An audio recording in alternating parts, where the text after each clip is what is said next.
হচ্ছে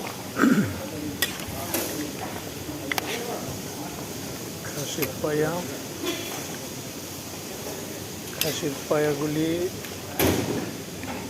তুর্কি স্টাইলে সিদ্ধ করলাম। সিদ্ধ করে এখন ব্রাহ্মণবাড়ি স্টাইলে বাগার দিলাম। আর এটা হচ্ছে মিন্টুর শুটকি মাংসটি ছিল। শুটকি মাংসের সাথে একটু আলু দিয়ে এটাকে চটচড়া করলাম।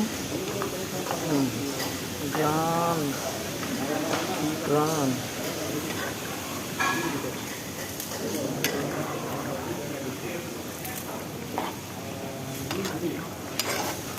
মিন্টুর থেকে 4 ভাগের 1 ভাগ নিয়ে আসছি।